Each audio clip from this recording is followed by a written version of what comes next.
Il n'est pas mon mari. Je n'ai personne avec qui je vis une alliance d'amour dans la fidélité. Je vis avec un homme 2-3 ans, et je sais que je vais le laisser, ou il va me laisser. Je n'ai pas de mari, ce n'est pas mon mari. Ce qui est beau dans ça, c'est que la Samaritaine a été vraie. Elle n'a pas cherché à écarter la question. Elle est vraie, cette femme. D'ailleurs, Jésus va lui dire, « Ma fille, tu dis vrai. » Elle ne dit pas, vous comprenez que dans mon cas, c'est quand même un petit peu mon mari. Là, ça fait 7 ans qu'on vit ensemble, c'est un petit peu mon mari. Non, elle dit, c'est pas mon mari. Elle ne dit pas, dans mon cas, vous comprenez. Elle avoue qu'elle ne vit pas l'idéal de l'amour dans la fidélité. Elle avoue sa blessure. Je n'ai pas de mari. L'homme avec qui je vis n'est pas mon mari. Ah, dit Jésus. Regardez la beauté de la pédagogie de Jésus dans ça. Ah, dit Jésus, tu dis vrai, ma fille. Il ne l'engueule pas. Il ne sermonne pas. Il dit, oh, je suis content, tu es vrai au moins. Encore une fois, il regarde le positif.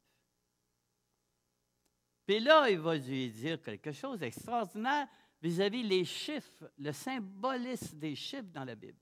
Il dit, tu as eu 5 maris, l'homme avec qui tu vis n'est pas le tien. 5 plus 1, ça fait 6. 6 dans la Bible, c'est un chiffre imparfait. 7, c'est un chiffre parfait. Les 7 jours de la semaine, les 7 sacrements. 6, c'est un chiffre imparfait. Et dans l'Apocalypse, quand Saint Jean va parler de l'Antéchrist, il va mettre 3 imparfaits, 6, 6, 6. Regardez ce qu'il veut dire, Jésus.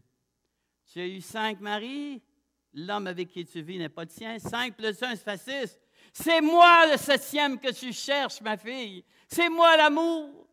C'est moi l'amour avec un grand A, comme disait l'autre. Je suis l'amour vrai et éternel que tu cherches depuis si longtemps. Moi seul peux répondre à ta soif infinie d'amour. Que c'est beau. Alors la femme va se reconnaître. Elle va même dire, « Ah, je vois que vous êtes un prophète. » Elle a reconnu sa misère et elle a rencontré la miséricorde. On ne peut pas rencontrer la misère si on peut pas rencontrer la miséricorde si on cache tout le temps notre misère. Alors, elle va devenir évangélisatrice tout de suite. Elle va partir à courir vers son village. Elle va devenir apôtre. Venez voir un homme, il m'a dit tout ce que j'avais fait. Et ça va être la première évangélisatrice de son village. Vous voyez comme c'est beau? Cette femme, Jésus l'a aidée à faire la vérité sur elle-même, la vérité dans sa vie. Et c'est ça aussi qu'il faut faire dans notre vie à nous.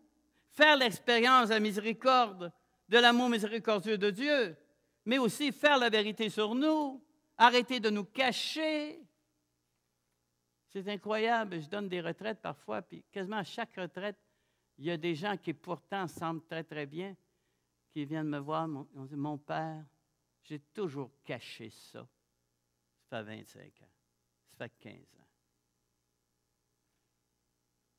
Cet épisode de la Samaritaine est extraordinaire. Comme exemple de cheminement avec les personnes blessées d'aujourd'hui, les marginaux, les non-pratiquants, les éloignés de l'Église, les jeunes d'aujourd'hui. Il faudrait prendre votre évangile puis relire ça et méditer ça lentement. Ce qui est beau aussi dans la pédagogie de Jésus avec cette Samaritaine, c'est qu'il va mettre aussi le doigt sur l'appel, je dirais la vocation personnelle, intérieure de cette femme, la vocation profonde de cette femme. Elle ne le croyait pas elle-même. Elle disait, ça n'a pas de bon sens que Dieu pourrait m'appeler à ça. Je fais bien trop dur. J'ai trop péché. Je ne peux pas être appelé à ça. Il va lui révéler qu'elle a une vocation à l'adoration. Où faut-il adorer? Et Jésus, c'est comme s'il disait, ma fille, oui, tu as une âme d'adoratrice. Malgré tout ce que tu as fait, tu es faite pour l'adoration. me souviens, il y a plusieurs années, j'avais rencontré un jeune, il dansait dans, je ne sais pas si c'est les grands ballets canadiens, c'est un grand artiste, puis il avait attrapé le sida. Puis au moment où il a su qu'il avait le sida, il s'est mis à lire les œuvres complètes, Saint-Jean-de-la-Croix, Sainte-Thérèse d'Avila, Sainte-Thérèse d'Enfant Jésus, et il passait des heures en adoration dans des chapelles.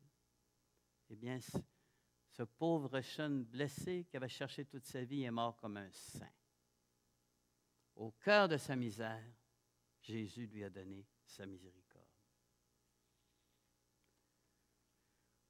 Je voudrais maintenant vous montrer un petit peu d'une autre façon comment dans cet évangile, Jésus est vraiment modèle de l'évangélisation des personnes dans le monde aujourd'hui. D'après ce texte de la Samaritaine, il va nous donner quelques principes pour évangéliser dans notre monde d'aujourd'hui, pour être un véritable évangélisateur. Excusez-moi. Premièrement, avoir des contacts avec des personnes qui sont plus ou moins chrétiennes. Avoir des contacts avec des gens qui ne vivent pas beaucoup de leur foi. Comment tu veux évangéliser si c'est tous des gens qui connaissent le Christ, puis qui pratiquent, puis tout ça? Ils sont évangélisés. Tu peux toujours les catéchiser un peu, mais ce n'est pas évangéliser. On a perdu le sens des mots. On parle tout le temps d'évangélisation, mais on évangélise des gens qui sont déjà convertis. Premier contact, d'après la Samaritaine, avoir des contacts avec des personnes qui sont plus ou moins chrétiennes, comme cette Samaritaine à côté. C'est un principe très important. Et on ignore ça parfois dans les milieux très, très chrétiens et même fervents. Nous demeurons tellement ensemble dans nos réunions, dans nos sessions, on est tout le temps ensemble. Je veux dire, comme le Père Roy, le fondateur de mon Essu, c'est pas comme dans l'Évangile, il dit laisse ces 99 pour aller courir après la brebis perdue. Là, c'est laisse la bonne brebis fidèle et va courir après les 99 qui ne sont pas d'église. C'est ça. Il faut se poser des questions des fois. Des fois, nous avons un langage que seuls comprennent les bons chrétiens qui cheminent. Puis des fois, s'ils nous écouteraient, ils ne comprendraient rien. Ma dernière retraite fondamentale, il y avait un jeune, 29 ans, il était juste baptisé. J'explique toutes les affaires, il ne comprenait absolument rien. Il rentrait pour une messe, il était assis en arrière, il ne savait pas ce qu'on fait ce matin. Il ne savait rien. Il donnait un petit feuillet. Il a commencé à apprendre sur José de Marie, son Notre Père. Il ne savait rien. Il faut y prendre où ils sont, ce n'est pas de sa faute. Tu vois, sa mère est dans le nouvel âge, puis lui, il priait le soleil. Comment? On est rendu là. On est rendu là, vous savez. On ne le voit plus quand on est trop ensemble, uniquement les bonnes gens. Évangéliser, ça veut dire d'abord aller annoncer Jésus-Christ aux gens qui ne l'ont pas rencontré, aux gens qui sont loin. Lorsque Jésus-Christ appela Simon et André, il dit « Suivez-moi, je ferai de vous des pêcheurs d'hommes. » Et Jésus enseignait qu'il faut aller là où il y a du poisson pour en trouver. Si tu es dans ton salon, alors, tu as un gros baril d'eau, puis tu as une petite canne à pêche, tu essaies de prendre du poisson. Bien, des fois, les bons chrétiens, on est comme ça. On essaie de prendre du poisson dans notre salon.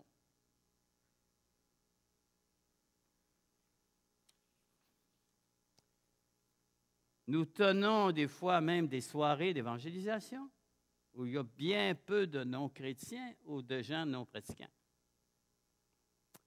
Nous devons, je ne sais pas que c'est facile à tout le monde, mais il y en a qui ont le charisme des fois. Aller où sont les pécheurs. Hein? Aller où sont les pécheurs. Comme Jésus a fait avec la Samaritaine. C'est une pécheresse, la Samaritaine. Le meilleur moyen d'empêcher l'évangélisation, ce serait de garder ensemble les bons chrétiens. C'est sûr qu'il faut se réunir des fois au Cénacle, prier avec la Sainte Vierge, ça. Mais à un moment donné, si le Saint-Esprit n'avait pas cassé vite, là, le Saint-Esprit à la Pentecôte, il dit, c'est correct, là, vous avez prié, maintenant allez, allez, allez. Puis là, le Saint-Esprit est arrivé, puis il leur a remis le feu au cœur. Parce que s'il n'était pas sorti, on ne serait pas ici parce qu'on est des païens convertis, nous autres. Hein? Vous savez ça? Vous savez ça, on est des païens convertis. Et c'est parce qu'une partie des Juifs n'a pas accepté qu'on est ici pour les chrétiens. Puis à la fin, ils vont se convertir. Ayez pas peur à la fin du monde tant que les Juifs ne sont pas convertis. C'est marqué dans la Bible, ça. Tant que les Juifs ne sont pas convertis, le Christ ne peut pas revenir. Le catéchisme de l'Église catholique dit ça. Le Christ ne peut pas revenir tant que les Juifs ne sont pas convertis. Il ne peut pas revenir. Moi, quand j'ai lu ça, pas des faces. Il faut rencontrer, je n'ai rencontré un il y a 2-3 ans à Paris, un Juif qui venait d'être baptisé. Il dit, il a senti en dedans de lui, Jésus de Nazareth, c'est mon Messie que j'attendais. Il était bouleversé, bouleversé. Tu as même des gens très spirituels qui se vantent de ne pas avoir d'amis parmi les pécheurs. Non, je fais attention à ça. Je pense que les carmélites sont plus évangélisatrices que nous autres parce qu'eux autres, les carmélites, ils reçoivent là, des dépravés, des pécheurs au coton qui vont voir des carmélites. C'est incroyable, les carmélites, les gens qui reçoivent des fois. On n'a pas d'idée. Ils sont au courant de tout. Parce que la vocation de carmélite, c'est une vocation apostolique. Ce n'est pas une vocation, moi et Dieu. C'est une vocation pour prier pour les pécheurs, prier pour la sanctification du monde. C'est ça, une carmélite. Pas quelqu'un, mon petit Jésus, puis moi, là. Cette émission a été rendue possible grâce à vous. Foi et Télévision chrétienne apprécie énormément votre soutien spirituel et temporel. Si vous ne faites pas encore partie du réseau de soutien de Foi et Télévision chrétienne, nous vous invitons à faire parvenir votre contribution à l'adresse indiquée à l'écran. Que le Seigneur, qui ne se laisse pas vaincre en générosité, vous le rende au centuple.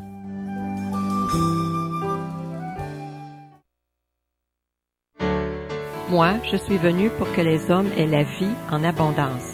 Dans cette nouvelle série, l'abbé Jacques Kabangou cherche à éveiller en nous ce sentiment d'appartenance au Dieu qui donne la vie. L'homme ne peut pas subsister sans Dieu, sans amour. Ne tardez pas à vous procurer ces DVD en faisant parvenir votre chèque à l'adresse indiquée à l'écran.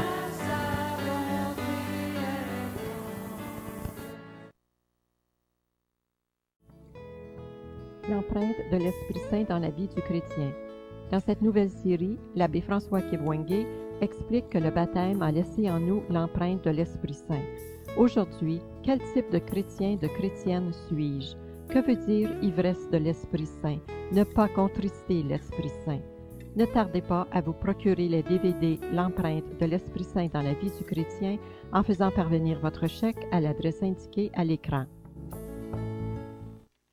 Cette parabole du Père miséricordieux et ses 2 fils est sans doute la plus belle de toutes les paraboles que racontent les évangiles, en particulier Saint Luc. Elle a fait l'objet, à travers les temps, d'innombrables interprétations, ce qui prouve à quel point elle a touché les gens à travers l'histoire. Nous croyons